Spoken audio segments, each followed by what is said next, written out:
Hello everybody and welcome to this playthrough for Pro and Expert Division with various win for the North Carolina 9-hole cup here in Golf Clash the game. We're gonna play a full 9 of the Quail Hollow, which is a course I do truly enjoy personally. And in this 9-hole cup you will be able to enter it for free if you play in skill tier 1 for Rookie, Pro, Expert or Master. Yes, Master Division has only one skill tier, so everyone that is entering Master will enter without having to spend any coins. So if that's a weekly league you have made it up to, I would truly recommend to try Master at least on day 1 to see if you make the weekend round, mainly due to the prize chest that you can get in the final round.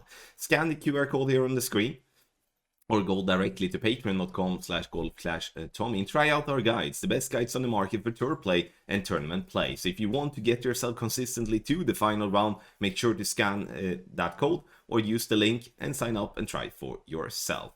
Last but not least, make sure to hit the thumbs up button, also subscribe to the channel and turn on the notification. That helps the channel here immensely. Thank you once again for watching. Let's go to hole number 1.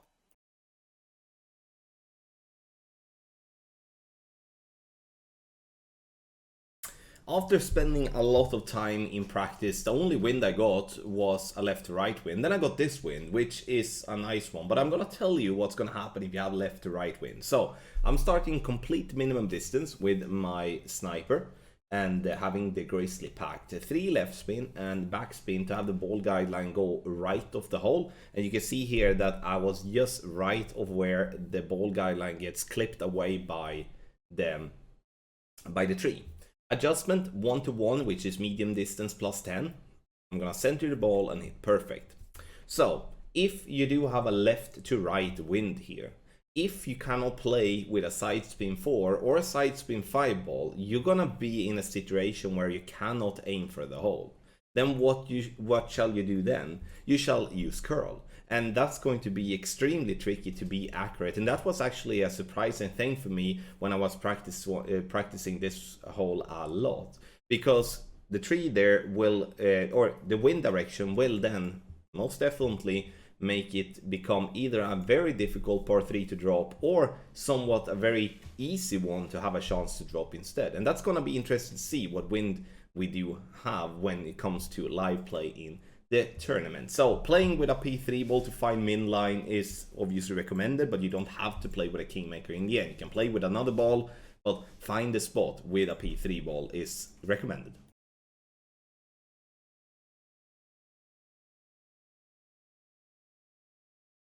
For hole number 2, the drive. Here we're going to aim with our ball guideline to point towards the left side of the first bunker there at the top right.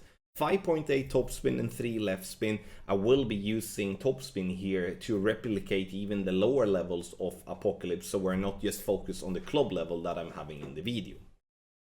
Adjustment is going to be max plus 10 P3. And once we have made our adjustment, we're going to use left curl to push the ball left, and because we don't want to risk rolling into the sand on the right, even though if we do it, we will still be safe in terms of getting the ball to green for the second shot. But I do believe that this here is most definitely a really good chance for a drop if you can position the drive in a positive way. You can see here we roll up and we're avoiding the part that slopes the most on the right side. Now 380 to 390 yards is what I'm looking for here. Now second shot. Now we're gonna play a rough bump, and here you don't have to play with a thorn as suggested in the info box. You can play with other short irons as well. I like the thorn though. I mean, has always been one of my personal favorites. But measuring the club distance here, leaving myself plenty of room, so I'm not aiming super close to the rough line, because here we don't really need much spins to be able to get the ball guideline to hole. Adjust is going to be minus 10%, so this is an uphill adjustment. The ball will be less affected by the wind than we think, as you can see here as well. And then we're going to go through club distance. So we're centering the ball and hit perfect. And a perfect ball here will bounce into the rough, and we're getting ourselves dead center for a lovely little eagle here on hole number 2.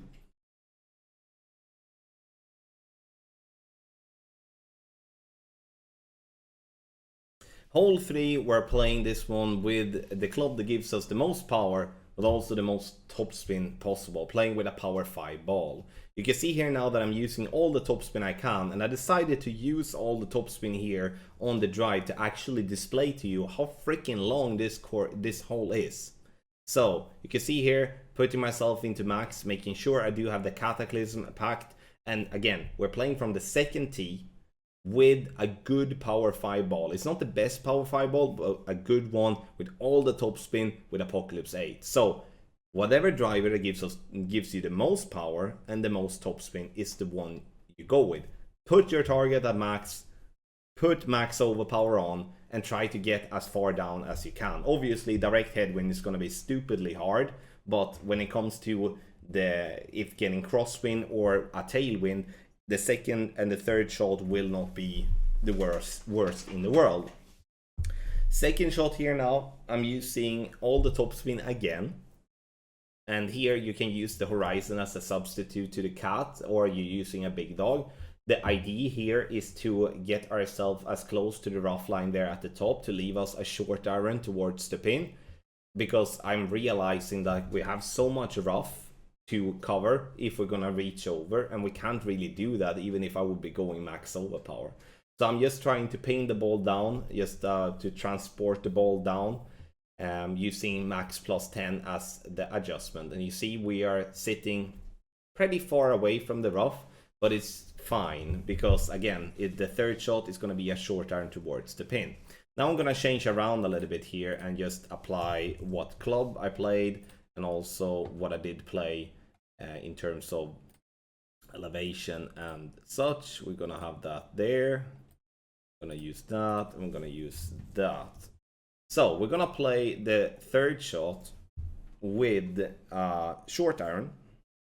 And that's going to be the Falcon in this case, because that's the bag I had equipped. It doesn't have to be a Falcon, could be a Thorn, could be a Hornet, or yeah, whatever you want. I'm putting my target in min club, and from min club I'm applying spin, so I have the ball guideline in this instance just into hole, because Falcon is a good ball guideline. I'm also using a lot of top spin. I don't want to come in too hot and hit the pin and fall away. Minimum distance with a minus 5% elevation. Obviously P5 numbers as we're using a power 5 ball. Making the adjustment, we're then going to center the ball and do our very best to hit perfect. And with a perfect ball here, the drop rate will be high, but it's also you need to hit perfect, because if you don't, then you're gonna miss. So how to summarize this hole? This hole is super long, and being such a long par 5, an eagle here is gonna be considered a drop, because it's only if you have the absolute best and favorable wind of tee where you can just ping the ball down with a tailwind that can get you maybe to sniff the albatross. But I would not count on it. I would see get the eagle and get it in the safest way by choosing the correct clubs and also the correct ball. But this is going to be very difficult par 5, especially for those of you that are trying to play completely free to play and play with lower level clubs. That's going to be a very difficult combination.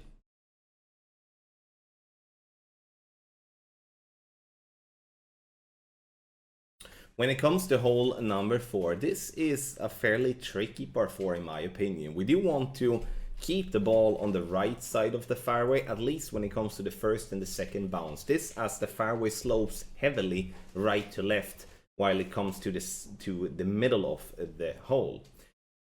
So I'm aiming with the blue ring by the rough line. Again, I'm using topspin to allow us to be able to replicate with the lower level Apocalypse as well. But Apocalypse here is most definitely the recommended club due to its curl.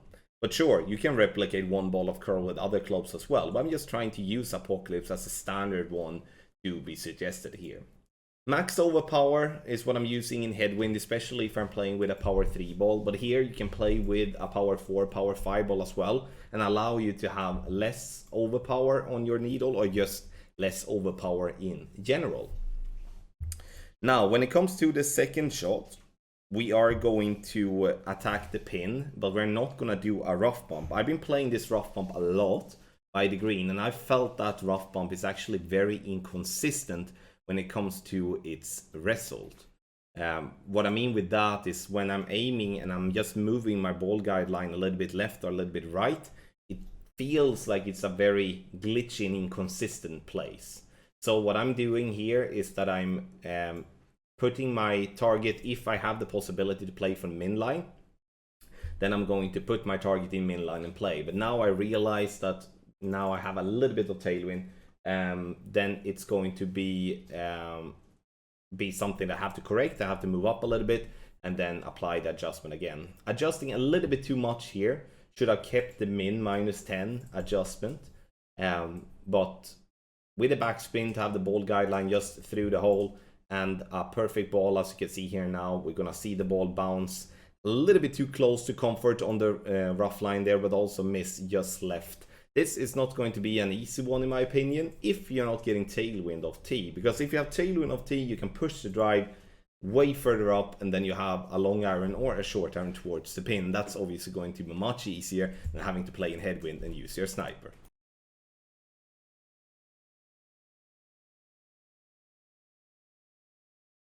For hole number 5, here you can see that the NMT position is actually fairly nice, but what I'm gonna do is that I'm gonna play a rough bump, because I do believe that the rough bump here offers the best chance to consistently drop this shot. Now, putting myself in absolute min line with a power 3 ball helps finding the landing spot in a very easy way. Now, bullseye to be as centered into the rough possible, with spin to go just right of the hole with 2 green squares past the hole. Adjustment is going to be minimum distance with a 20% over adjustment, and I'm using a kingmaker here all the way. Obviously, the lower winds we have, the easier it's going to be in general, but this is definitely a play you can play with a ball that do not have as much wind resistance as well, because it only requires 2 left spin for an example and a very little amount of top spin, and we'll see you bounce centered into the rough, rolls up, getting it dead center for a lovely hole-in-one here on hole number 5.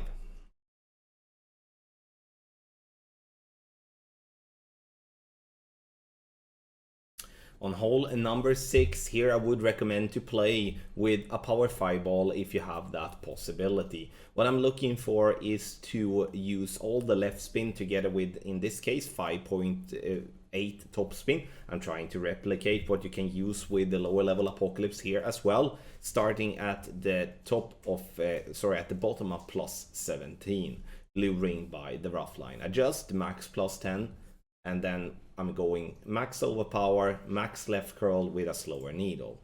This drive needs to be a bit modified though, or a bit tweaked, and you can see here that I'm landing good, but the topspin is a bit too much, which gets me up into the rough to then fall down. It's a slight slope there at the top that gives me a little bit of room, but I do not want to play that close to the rough line. However though, there is value in pushing the drive as hard as possible, because then it will allow us to be able to attack the pin in a positive way.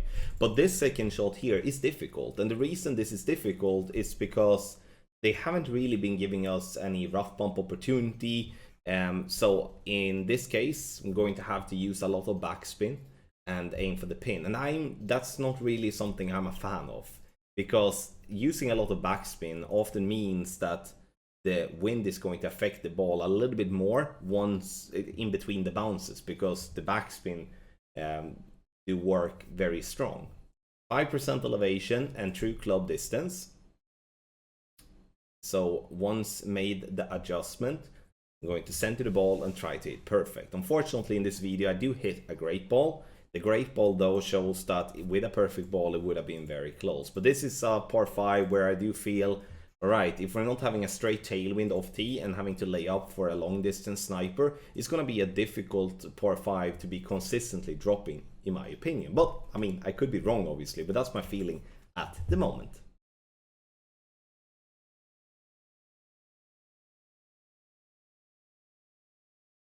Hole number 7 is a long par 4. If having a headwind, I would definitely recommend to use all the topspin that you can together with the left spin. But now, for the sake of the example, to also show that it's not necessary to use all the topspin just to get a birdie and still have a chance for an eagle, then we're keeping it 5.8 topspin to allow the lower level Apocalypse user to be able to follow this to the T.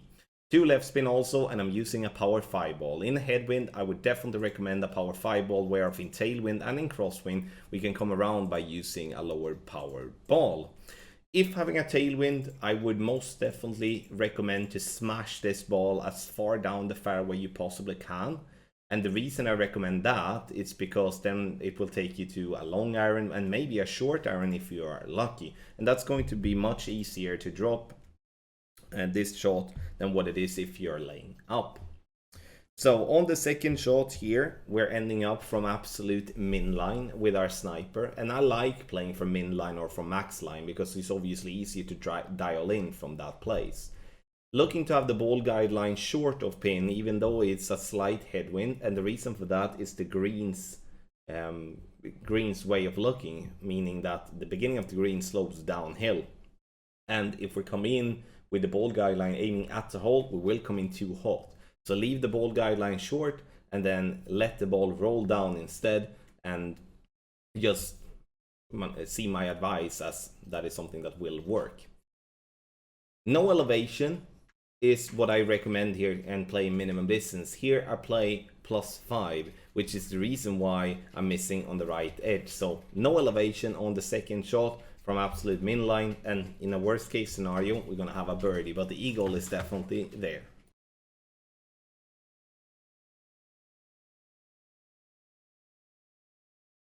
For hole number 8, this is a very difficult tee location compared to what we do have if we play from front tee. I'm playing this one with 5.2 backspin and 3 left spin. You can see here now that I'm leaving the tip of the ball guideline approximately 2.5 green squares short of pin. And now we're going to make an adjustment that is maximum distance with a 20% over adjustment. And here the value playing with a grizzly that do have a good ball guideline is really good. But if you do not have a high level grizzly, you're gonna have to play with another long iron that gives you a solid amount of backspin. Because if you don't have a good amount of backspin, you're gonna have to aim super close to the sand line, and that's not really something that I would recommend, because that would make it very risky, because we don't want to end up in the sand, obviously. Hole number 8.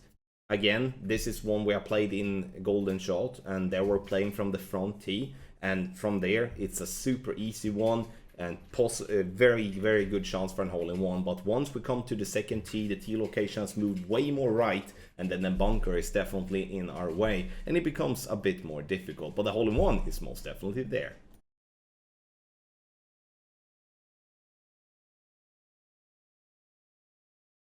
For the drive on hole number 9, I recommend to always play with a power 5 ball. Doesn't matter if it's a headwind, crosswind or tailwind. The reason for that is that if we're going to have a chance for an albatross, but also to secure the eagle, then we're going to have to reach for the rough bump by the green. Otherwise we're going to have to lay up on the very left for our second shot, and that's going to be making the eagle be tough to achieve, because then we're going to have a long distance wedge.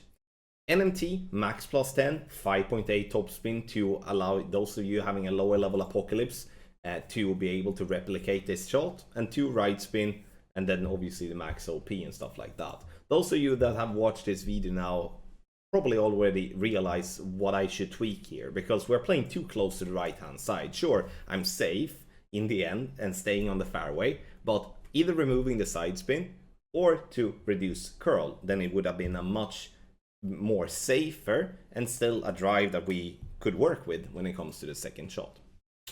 Alright, so now the second shot is going to be a rough bump, and here you can see here with our sniper, even though I have a sniper level 10, I'm only 10 yards away, or like 12 yards away from max line with a power 5 ball, which speaks once again about how important to play with a power 5 ball are. If you feel uncomfortable with using the sniper, especially if you have it in a lower level, use the big dog or the cataclysm to allow you to have more power. Sure, the albatross will be more difficult, but you will always have the power to reach to the rough bump and will not have to lay up and get yourself into trouble that way.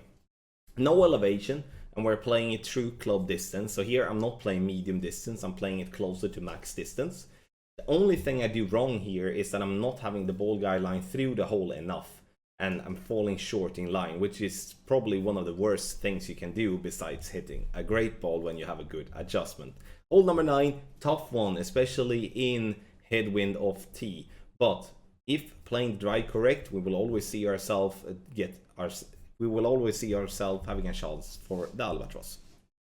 Thank you so much everybody for watching this playthrough for Pro and Expert Division for the North Carolina 9-hole Cup, and have in mind that everyone that do play skill tier 1 for Rookie, Pro, Expert, but also everyone that do play Master, because we only have one skill tier, just will entry the tournament for free. We do have guides, of course, for Expert and Master for the 9-hole Cup. So if you do want to give yourself a better chance for a better precision, scan the QR code here on the screen, or you get the link in the description down below. That is patreon.com/golfclashtommy. Sign up and try out our guides and see for yourself how it will improve your game. Thank you so much once again for watching this playthrough, and I wish you the best of luck in your Golf Clash game.